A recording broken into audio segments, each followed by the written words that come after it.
Live from a NASCAR bunker in Kyle's parents' basement, it's Turn the Radio Off with Mike Parsons and Kyle Bauer.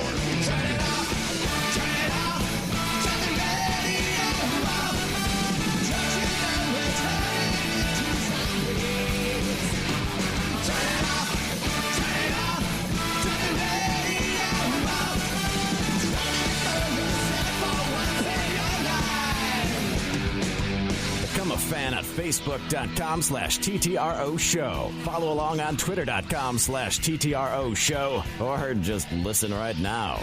It's Turn the Radio Off. All right, so been off for a week. And before I was off on my unexpected hiatus, Kyle was missing in action.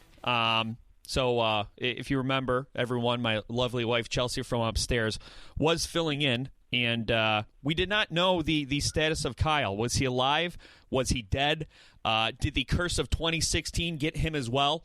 I'm happy to announce we have found Kyle, just barely alive, and he joins us via telephone. Kyle, are you there, and are you in trouble? Yes, I'm currently on the 75. I'm going north. I'm making my way up to the UP, where I will now inhabit parts unknown. Oh, have you joined the militia and you're going to be living off the grid, or what's going on here? This is all very sudden to me. Well, I'll be living off the grid, but it's not going to be with those asswipes. I mean, I'm going to be doing my own thing. I'm going to be doing the whole, farm table thing. Now I'm going to go to a grocery store, though, and see, I'm going to tell everybody it's farm to table. Right. But the farm will actually be the grocery store. And I'm actually going to have, I guess the difference is I'm going to have to pay somebody to go pick up my groceries for me. Right. So it sounds just like out of laziness. Right. It sounds like you're going up to the UP to start a gastropub Ponzi scheme.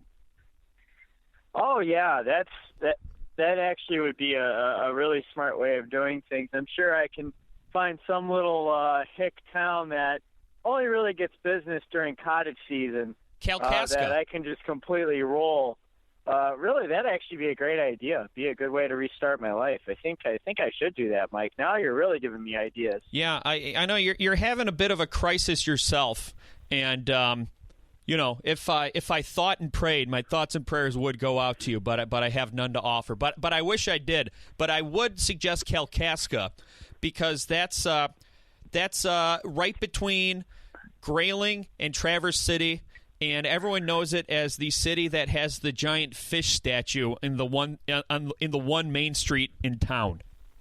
Oh yeah, I've passed through Kalkaska on the way to Traverse City a few times. Right, I passed by that statue and said, "What the hell is this?" And I pushed 80 to get as far away from that town as fast as I could. Kalkaska's too developed, though. They have a G's Pizza and all that. There's just too much going on up there. I really need to find like a true hick town. Like when you think like of a fish statue, that sounds like the ultimate hick town. I need to go even more hick and off the grid than that to get my plan rolling. So, but I'm thinking of it though. I mean that's where I'm at. I'm in my car. I'm making moves right now, Mike. Right. So we're talking to Kyle. We're talking to Kyle live on the phone as he's traveling north to start his new life. That's right. Exactly. So what else is going on, Mike? What else is on your mind? Well, I made reference to the 2016 curse, which seems to be the popular trope online nowadays. And, everyone's saying, 2016, you've been horrible. 2016, you've been killing our celebrities. And I can see that, Kyle, with the sudden deaths like Prince or Bowie or even the late Alan Thicke. But, when Craig Sager... Alan Rickman, too. Which one's Alan Rickman? Is that the guy from Harry Potter? Yes. Oh, he died? Yeah, he died. Well, I'm not gonna lie, Kyle. It does seem like there have been a lot of celebrity deaths in 2016. But some of them... I don't think... John Glenn, too. He was only 95. Right. Well, that's what I was going to say. Craig Sager... the former NBA analysis on TNT, and Zsa Zsa Gabor, a couple of celebrity deaths that people chalked up to the curse of 2016. But if you have a guy who's been going through a public battle with terminal cancer, or someone who's just a few weeks shy of being 100, you can't chalk that up to the curse of 2016. It's sort of like after B. Arthur died and Estelle Getty died and Rue McClanahan died. Everyone said it was the curse of the Golden Girls, and it's like, well, the Golden Girls have been old as long as I've been alive. Sooner or later, we're all going to succumb to the curse of the Golden Girls, if you're lucky, because that means you die of old age, and that's the ultimate goal. So if there's a curse of the Golden Girls, that's what I want to die of. And at this point, Betty White has to be tortured, right? Like, she can't be that lucid anymore. They have to be fading fast for her. And I say good, because I said this back when the rash of Golden Girls deaths happened. Betty White stole Rue McClanahan's bit. It was Rue McClanahan's bread and butter to be the sultry, if not slutty, elderly woman. The potty-mouthed elderly woman. The advanced cougar, right? Who was making all the dirty jokes and dropping swears. But Rue McClanahan never got the acclaim for being the dirty old woman that Betty White did. And Betty White did so after Rue McClanahan died. Well, Rue McClanahan did a sex scene in her final film. That's gross. This is something which I guess a lot of people just didn't care to see. I don't know why. That's definitely not one I'm going to be looking up on the Pornhub. But the point is, Betty White, I believe, is the cursed one, and she will be cursed with living years and years into being decrepit and old and sore and having to watch all of her friends die. Mike, you want to talk about the pain of 2016? I'm going to talk about my grandmother at Christmas time. You know what my grandmother at Christmas time thinks of, Mike? How Trump's going to make America great again? I don't know. No, nothing, because there's not much left there. She just sits there, confused and sad, and that's pretty much it.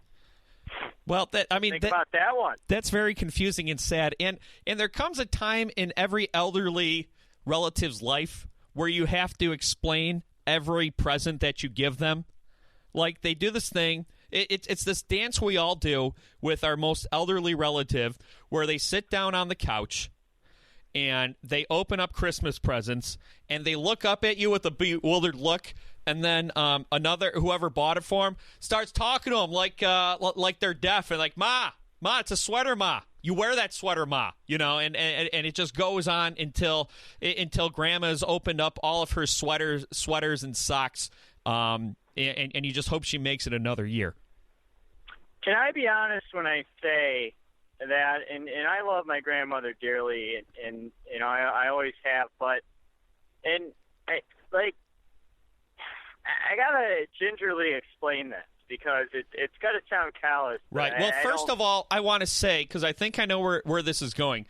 Number one, I do not condone Kyle's wish for Betty White's cursed existence or whatever he says hopes is going to happen to his grandmother. Okay, continue. Do you want Betty White to die? No, I don't. I want Betty White to be happy. Oh, okay. Right. All right. Or if she lives forever, I hope. No-win situation. Yeah. But that's what it is though with my grandmother. Like, she's for all intents and purposes, and like to phrase that in front of a human being and their existence. But really, she is gone. She's departed. She's not with us anymore. Yeah. I can only think of one day in like the past 2 years where she seemed lucid and seemed like herself and seemed like she had any idea of what was going on. And when I go to talk to her, she's confused. She forgets who I am. And then if I do get a sentence out of her. It's her talking about how depressed she is. Yeah. That everyone in her life has passed away, or she's tired, or she's sick, or she's depressed. Nothing good ever comes out of it, so I don't even know how to approach her anymore. Right. I'm a counselor. I work through people grieving. I work through people going through some serious traumatic issues, and people who have poor communicative skills at that. But I can't deal with this. I can't. Right. So, that's the thing. It's like, when somebody talks about John Glenn and John Glenn and how tragic it was that John Glenn died, and John Glenn was, obviously an incredibly intelligent man, but old age can take anybody's faculties away from them. Right. Well, and I don't know what he was like when he passed away. Right before he passed away, I know that he had been sick for the past couple of years, but it's like, I see. My jerk-ass roommate, I see him posting, "Oh, will somebody wake me up in 2017? I don't want to see the nightmare that 2016 will take away from us next." It's like, dude, what the fuck are you talking about? It's probably a good thing that John Glenn finally Kyle, passed away and is at peace. Right, okay. Before you keep going and get yourself into trouble, I think I'm going to jump in here and say that I think I understand where you're coming from. All jokes aside, when you have a close loved one who is on the steady decline, right? You lose them more than once, right? Because you do. You lose the person that they used to be when they were still alive, and then you lose them a second time when they finally pass. And that's a very conflicting emotion because you're very sad at the part where they're dead, they're not with you anymore. But you're also relieved that they're not living in their body, which has become a prison to them. So it's very conflicting because you don't want to be relieved that they've passed away, but you're relieved that they're no longer struggling, and whatever afterlife you believe in, you take comfort in the fact that they're free of their earthly prison, so to speak. They're not who they were. They're not who you know them as. They're not who they knew themselves as. Right. And they're just kind of trapped in this purgatory. Yeah, and it's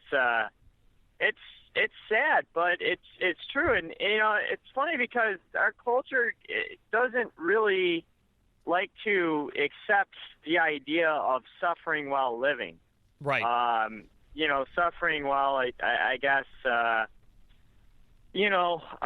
still being upright, so to speak. You're alive, but you're not living, I guess, is probably the best way to say with people who have these long sort of diseases that deteriorate either their mind or their body, their health, or all of the above. Well, especially dementia, yeah, and Alzheimer's, and which is, people just really can't wrap their head around that. Whether it's fear themselves, seeing themselves possibly in that position one day, and then the idea of having to face mortality when physically they look capable, right? But mentally they're gone, or then there's the whole notion too. It's like, well, with Craig Sager, the story was sad, and it got progressively more frustrating and upsetting as you heard his condition deteriorating. But it's like he wasn't getting better, and we knew he wasn't getting better, and we knew that he was very sick. And it's like and it's sad that he's gone. It's sad that he succumbed to it, but that's not something I would file away as a curse. I mean, even David Bowie and Alan Rickman, they didn't make their battles with cancer publicized. Right. But even them, I mean, they died of cancer. They were sick. Well, and you got to think with the amount of money that those two had, especially Bowie, who was probably close to being a billionaire if he wasn't a billionaire. You got to think that they would have done unless they took like the Steve Jobs route and tried to treat it holistically until they fucked themselves. Right. You got to think like if it had to have been inoperable, it had to have been terminal, it had to have been something that got to the point where it just wasn't treatable. Well, you know what I mean? Yeah, I have to say, Craig Sager's battle with cancer was very fascinating to me because I have to be honest, I didn't really know a whole lot about Craig Sager until he got sick because I don't watch a lot of basketball. I don't watch a whole lot of TNT. But, Craig Sager, to me, he's kind of in the Stuart Scott vein where the way they dealt with cancer was so different than the way most people dealt with cancer. Craig Sager, the whole time he was battling cancer, and Greg Popovich stopped busting his chops about his suit and talked about how much he loved the guy. Craig Sager, the whole time he was sick, he was saying, "Look, I have cancer. I'm going to die. It sucks, but I can't be mad because I had a great life." Stuart Scott, when he gave his speech at the ESPY Awards a couple of years back, which I think everybody knew was going to be, it was his farewell speech to life. He said that you don't lose your battle with cancer when it kills you. Cancer can't beat you unless you let it mentally defeat you. It can kill your body, but it can't kill your mind. And when you're tired of fighting cancer, lay down and let someone else fight it for you. Let your doctors fight it for you. Let your friends and family fight it for you, keeping your spirits up.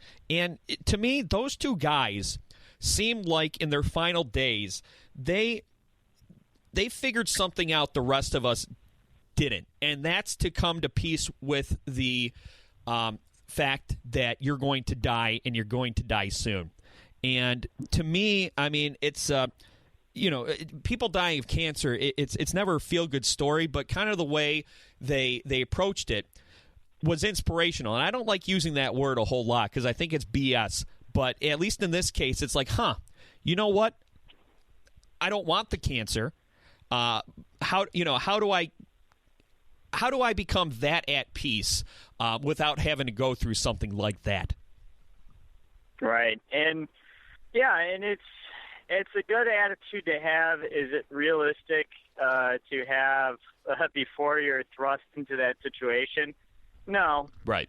It's not. And there are some people who probably never have it. But it's funny that you bring this up and you put it in that perspective because I remember listening and I can't remember what piece of fine public radio programming it was specifically, whether it was a specific podcast or whether it was just the NPR segment, like NPR news segment, but they were interviewing paramedics and police officers and firefighters who have had to talk to people who were in the final moments of their lives, but were still able to speak, like they were mortally wounded, but they were still able to speak. And, right. And they were talking to them about what that process was like and what they would say and what they would think. And almost universally, they said, excuse me, oh, my voice cracked there. You're becoming a They man. said, they said that the people who were dying were at peace. Right. They weren't scared. They weren't trying to scream. They weren't panicking. They weren't saying, "You do what you can to save me. I'm not ready to die." All that stuff that you may have seen dramatized. So I don't know. Maybe there's an instinct within you. A coping mechanism that kicks in. Right. That brings peace to you. Well, and some might explain that as a religious thing.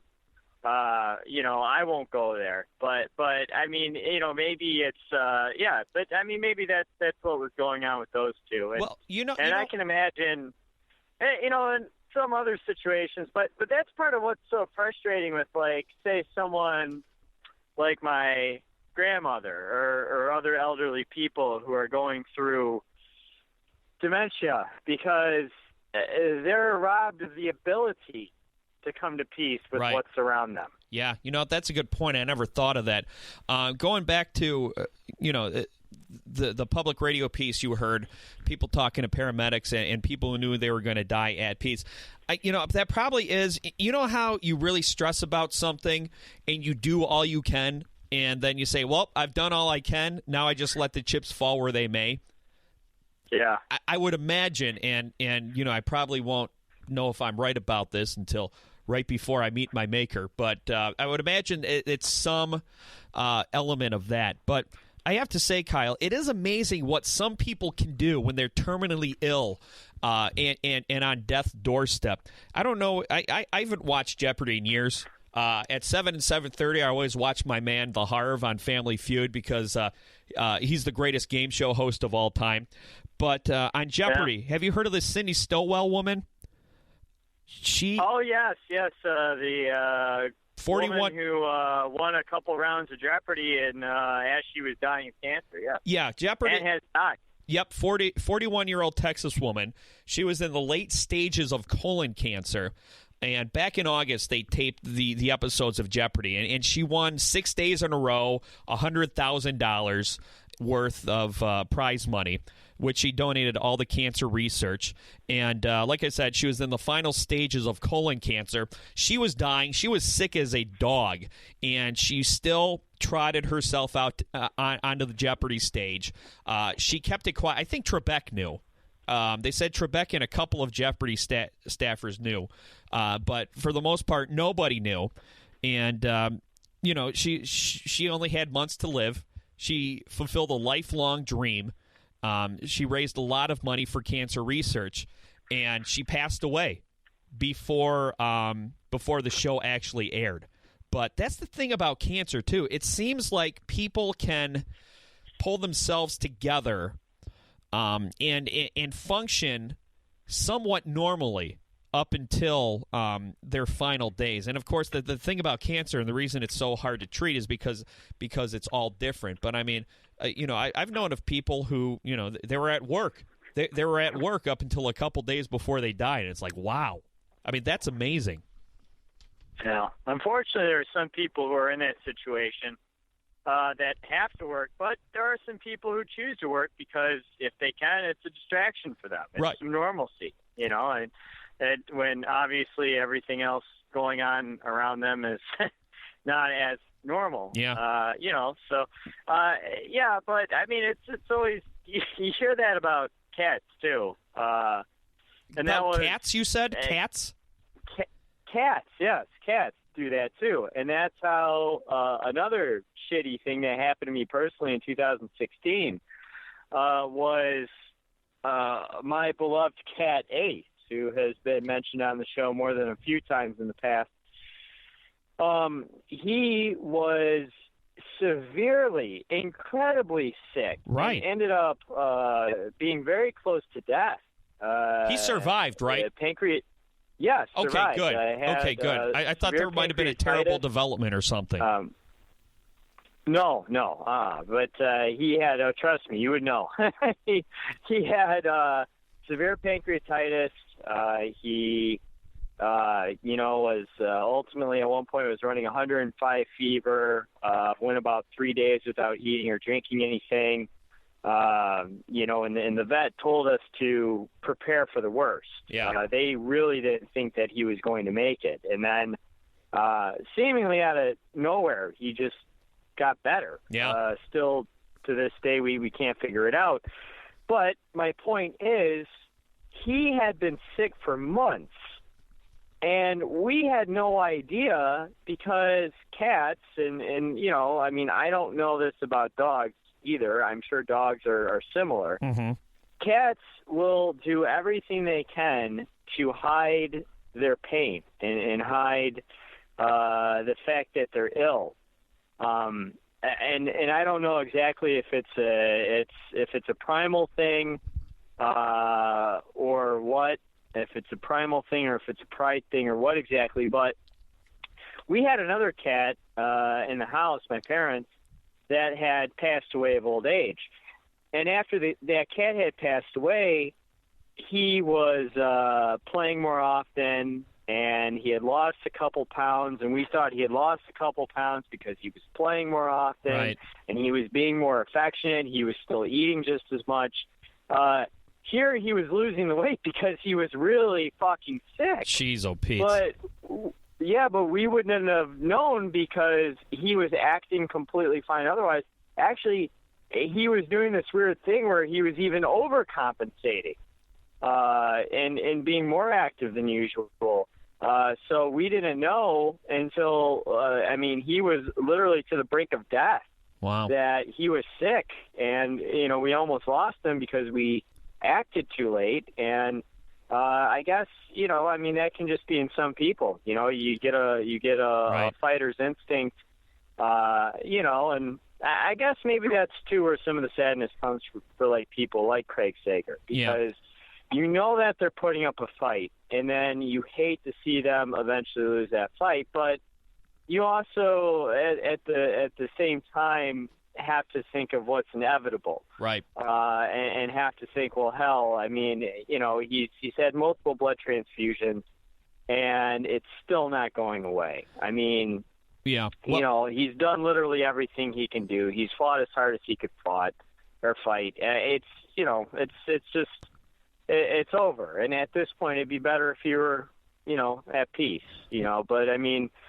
But what can you say? I don't know. It's just weird in general how everybody grieves so publicly. It's all so out in the open. Yeah. We all know each other's business. Yeah. We all know that.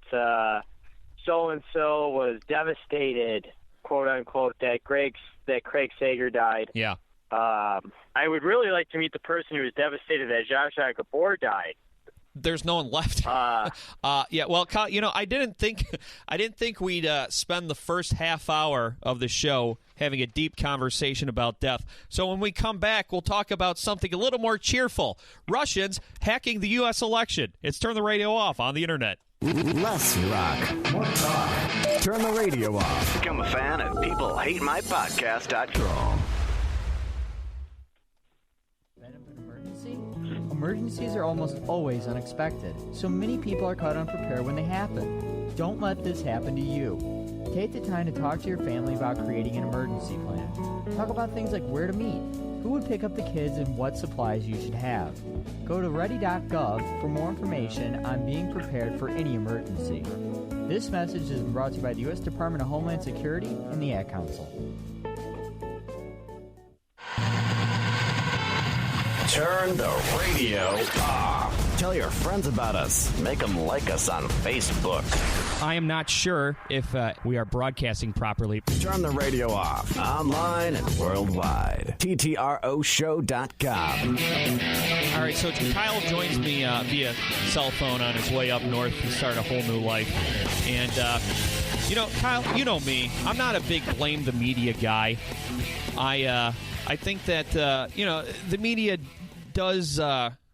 it deserves some of the flack it gets, but I think for the most part, blaming the media, it's either an excuse for someone who's A, too lazy to inform themselves on issues, or B, a propagandist tool used by people who are trying to brainwash you and push a certain agenda.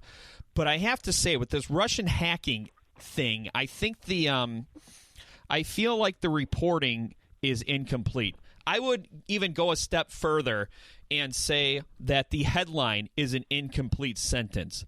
Because, let me ask you this, Kyle, in a vacuum, without knowing any background, when you hear the term Russians hacked the U.S. presidential election, what do you picture?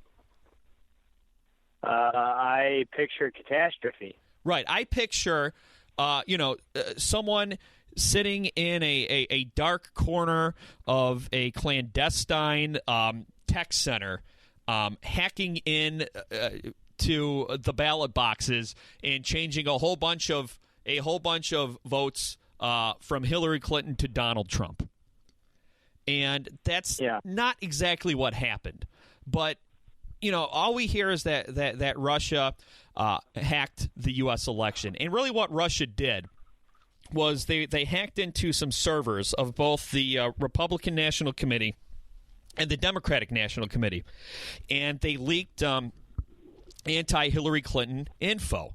And, the CIA, and I'm going to take the CIA's word for it, Kyle. All of a sudden, everyone is so skeptical of the CIA when it doesn't fit their agenda.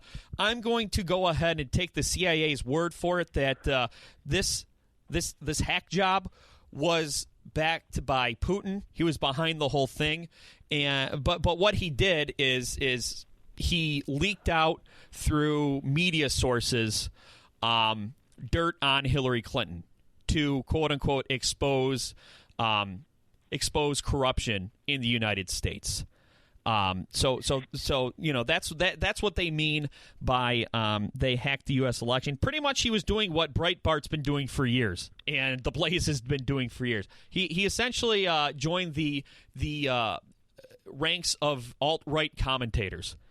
Well, what did I say after the election? Right after the election, and I thought it was plainly obvious. It was just a matter of whether people wanted to actually pay any mind to it, and it was that Russia has had an influence on the election, and it's because Russia wants a stooge in the White House. Right. Putin wants his stooge in the White House, and it's Donald Trump. Do you think Putin wants to deal with Hillary Clinton? No, he's scared of her. Do you think Putin wants to deal with any more of someone like Obama? No. Do you think he would want to deal with, say, hypothetically, Mitt Romney even? No. The point is, he saw this golden opportunity with this jackass, this complete, just utterly not qualified moron, who is just overwhelmingly unqualified, take over the most powerful country in the world when Putin is angling to once again make Russia a legitimate world power. Of course, he's going to see that as an opportunity when he already sees Britain consolidate itself and strip itself of power. Suddenly, Russia is climbing up in the top 25 coaches poll. Right, it's moving up in the power rankings. Exactly. Suddenly, Russia jumps from number 7 all the way up to number 2. Right. You know what I mean? Right. But you know what, Kyle? Go ahead. Finish your thought. Well, I was just going to say, not only did Russia want a stooge, somebody who is weak, somebody who could be easily manipulated, somebody who can really run the U.S. right to the ground in all sorts of terrifying ways, and Donald Trump, but also I like, and by like I'm saying this sarcastically, that when this initially came out back in, what was it, June or July, that there was the DNC leaks with John Podesta and all that, I found it funny how Bernie Sanders camp was crying foul over this and was saying that it was the Russians. And the Republicans were saying it was the Russians too. Right. And there was this bizarre unified force where I even had my parents coming up to me and saying, that Bernie Sanders isn't such a bad guy after all. And it's because Sanders and the Republicans were calling out all the stuff that was leaked by the Russians, right? In the DNC, and it's funny. It's because we knew this then, and then it gets completely buried, and then it suddenly all resurfaces now. I mean, I think it's just that.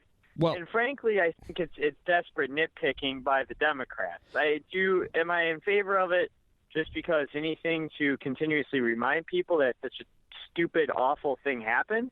Yes. at the same time, I would just like to see some consistency and some integrity from the Democrats when we need it the most out of them. Well, Kyle, I think the reason why there's this weird unifying moment between Bernie Sanders and the Republicans, because I think that this entire election has been ABH, anyone but Hillary, or ABC, anyone but Clinton. And I truly believe that the Russian hacking and the Russian leak of information didn't have much of an effect on the election. And I'll tell you why. Because I feel that Hillary Clinton lost the election because she was so unmoving as a candidate. It was her turn, and the candidate who inspired passion in the voter base was Bernie Sanders. And since the Democratic National Committee felt that Hillary Clinton couldn't beat Bernie Sanders, they had to do everything they could to make sure that the weaker candidate won the nomination because it was her turn. Let's be honest. Everything that came out about Donald Trump was much more shockingly visceral than anything that came out about Hillary Clinton. That was true. We'll get to Pizzagate in a little bit. But after a while, all the quote-unquote leaks and bombshells about Hillary Clinton, there were so many of them, they became background noise. And that Donald Trump grab him by the pussy video was so shocking on the senses because you had audio, you had video. And I think that if that tape came out a little bit closer to the election, Donald Trump would have lost. But I think what happened is it came out just far enough out away from the election that, the spin doctors were able to explain it away. It got oversaturated in the news, so people got sick of it to the point where it worked against Hillary Clinton because people are like, oh, well, we don't need to keep talking about this. Why are we running this into the ground? And eventually everyone's anger dissipated, and they reverted back to being so uninspired by Hillary Clinton that tape itself had no impact anymore. So I think Hillary Clinton was so unpopular with voters that nobody was voting for Hillary Clinton. The thing about Donald Trump is people were voting in reaction to Donald Trump. They were either voting for him or against him. The only reason people were voting for Hillary was because he wasn't Donald Trump. And I think that, I think you're right about Putin and him wanting to have a stooge in the White House, and he didn't want Hillary Clinton in the White House because he didn't want to deal with her. He'd rather deal with Donald Trump. But I think that she was so unpopular and so unmoving as a candidate that all of this stuff coming out, it didn't make a difference one way or another. Because at the beginning of the election season, everyone had their mind made up about Hillary Clinton. And they weren't impressed with her because she's been around since the 90s. Right. And you're not wrong about all those things, but I will counter you. I will counter you a little bit on one about the leaks.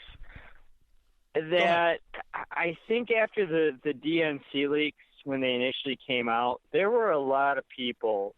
Okay, I shouldn't say a lot. There was a faction of people though.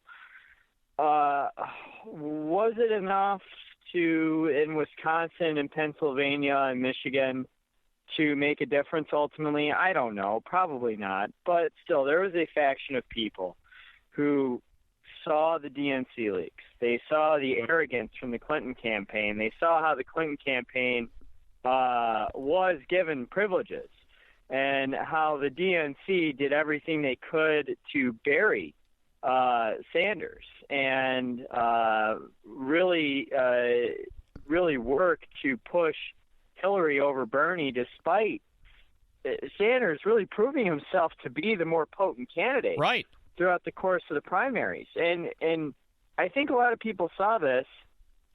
I think some people saw this and said, fuck this party. Right. Fuck Hillary, fuck this party.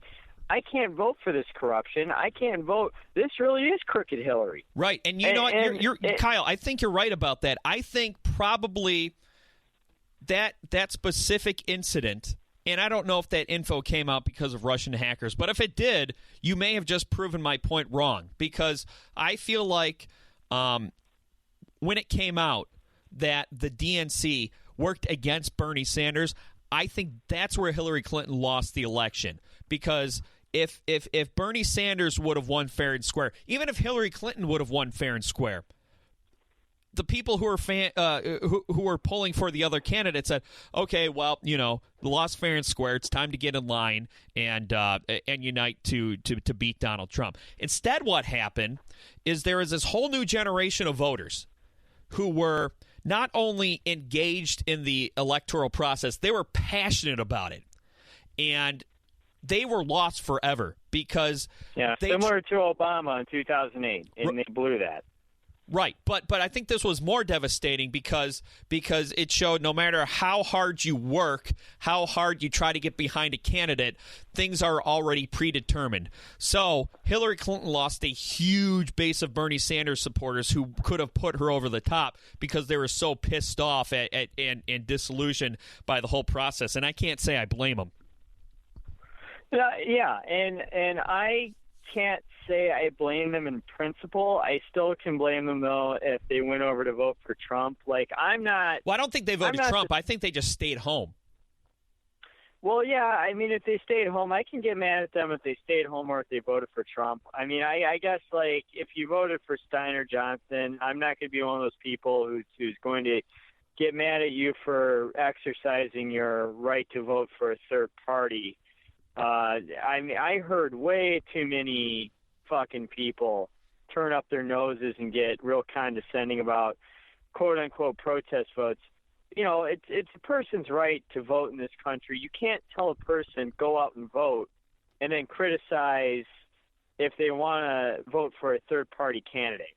That was one of the biggest hypocrisies, I think, of the post-election fervor. Right. That I heard was, well, where's your protest vote for Jill Stein now? Right. And it's like, fuck off. Somebody wants to go out and do that, they can. In any case, it's all better than them voting for Trump, especially if it was somebody who voted for Gary Johnson, because chances are, if it were a normal conservative candidate, maybe. I mean, I guess it's a whole nother discussion, but I mean, chances are, if Gary Johnson was taking votes away from Trump and not Hillary Clinton. I mean, let's be real about that. That was another disillusionment that was being tossed out there by pissed off Hillary voters in the wake of Trump winning.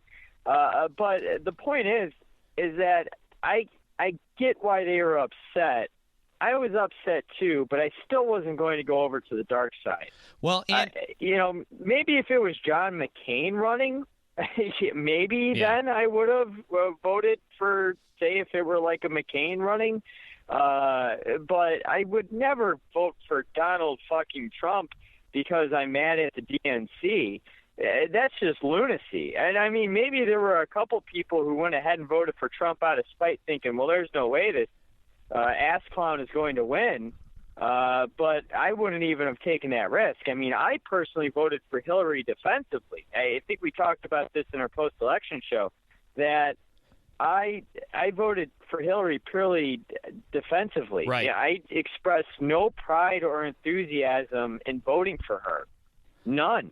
And I think that's the problem that a lot of people had. I mean, I'm sure that there were some women out there who were proud to vote for the first female president, woman candidate for a major party. I'm sure they were proud and they were excited and enthusiastic to vote for her, and great for them. But personally, I thought there was bigger things at stake. Not to begrudge that gender battle, but personally, I felt that there were bigger things at stake, and I just wasn't happy. But I was never going to vote for Trump. And I think some people did cross over and vote for Trump, and that's one of the reasons why. I mean, there's a lot of Barack Obama voters who voted for Trump, and that's a fact. Yeah, well, it's fun. You know what, Kyle? That's something that's inescapable to Clinton's campaign. And one last thing on this before we move on. You're right about that. My mom voted Bernie Sanders. Well, you know what? What the hell? My mom voted Bernie Sanders in the primary, and then she voted Trump in the general, which led to a lot of discussion within the family. But I want to move on. Something I would never do, but she's far from the only one. Right. Far, far, far from the only one. I know a couple people personally who did that. Right. Another thing that this election gave rise to was fake news. Now, fake news has been around for a long time, but this election really made it hard to separate fake news from real news. Of course, we had the Pizzagate story, Kyle, which you told me about. There was a fake story going around that looked like a real news story that Hillary Clinton, and this was supposedly a quote-unquote leaked email, that Hillary Clinton was part of some sex trafficking ring run out of a pizza place in Washington, and some misguided believer of these fake news sites. He went into the pizza place with a machine gun, and he made everyone. He shot a couple warning shots in the air. He put everyone in the back while he investigated, and it turned out to be fake. And now this pizza place is suing the pants off of a lot of people because this is dangerous, and something needs to be done about it. Now, there's another story, Kyle, out in Ann Arbor, and this was a fake news story coming from someone on the left, because I'm all about balance here, that this woman claimed that she was walking on the campus of the University of Michigan, and a man came up to her and threatened to set her on fire if she didn't take her hijab off her head. Ann Arbor police investigated. They couldn't find any evidence, and the story turned out to be false. And this bothers me because, Kyle, I feel like, and I'm sure you agree with me, I feel like racism and xenophobia are at a heightened level right now. And I think that racism and xenophobia and Islamophobia need to be addressed. But if you're putting out fake stories like this, it's like crying wolf. And when something actually happens, somebody can point to this fake story as an example and delegitimize the claim. Sort of like the Duke Lacrosse rape case turned out to be false. And now anytime somebody is accused of sexual assault, they point to that rape case and say the person's probably lying. Well, yeah, like the Minnesota football thing that just happened where the players threatened to boycott their bowl game, the Holiday Bowl, and then they ended up backing off of the boycott. But a lot of people in the midst of that were saying, well, how are you so sure? How are you so sure? Think of the Duke case. The Fantastic Lies was the name of the 30 for 30, which I think was very regrettable that was even produced, but that's a whole other topic. Right. So what you're doing is you're not furthering a cause. If anything, you're hurting your own cause, because next time there's a legitimate claim of a hate crime, people are going to say, no, people are just making this up. Look what happened in Ann Arbor. Yeah, and that's something that also concerns me too, because it's not just post-truth; it's post-reality. It's really the whole idea that if it looks like a duck, it quacks like a duck, and then it turns out to not be a duck. You know what I mean? Right. Well, and you know what, Kyle? To me, one of the bastions of truth and fact checking online is snopes.com, and Facebook is they're being proactive here. And I don't want to say they're being proactive. They're actually being reactive. The toothpaste may already be out of the tube. But Facebook is going to have a panel of fact checkers where you can report a story as being fake.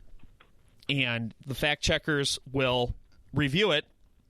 And if it turns out to be false, it will be removed. I think they should go further. Actually, I think there should be a law on the internet, and I don't think this infringes on free speech at all, because there's free speech, and then there's there's dangerously misleading the public. I think that there should be a web domain or something that tells you that something's satire or fake. But one of the fact-checking entities is Snopes, Kyle. And I saw something that made my blood boil. The Daily Caller, which is a right-wing propaganda website. The headline, Snopes, which will be fact-checking for Facebook, employs leftists almost exclusively. Which, to the Daily Caller, Ted Cruz is a leftist. So take that with a grain of salt. But they're making all these weak claims, and they're taking all these leaps of faith, stretching the truth, trying to show everyone who works at Snopes as being some kind of leftist with an agenda. Like they say this former BuzzFeed science writer, Alex Kasprak, now works for Snopes, and he has let folks on Twitter know he thinks Trump is a bully and an idiot, and compared the New York businessman to Kim Jong-il. And then it says they screen cap one of his tweets. 80 days? Sad. I'll make it around the world so fast you won't believe. Trump train can't be stopped. # Trump book report. He didn't call him an idiot or a bully there. He just made a humorous quip on Twitter, and then it's there's all these things where they're saying that they're pro Clinton, and then it shows like a tweet linking to a story that they wrote that fact checked something Hillary Clinton being wrong.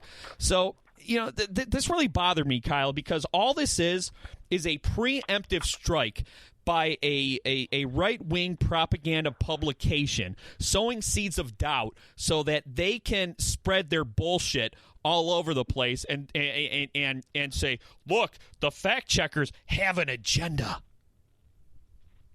Well, Mike, I hope that made sense, because that was an angry rant.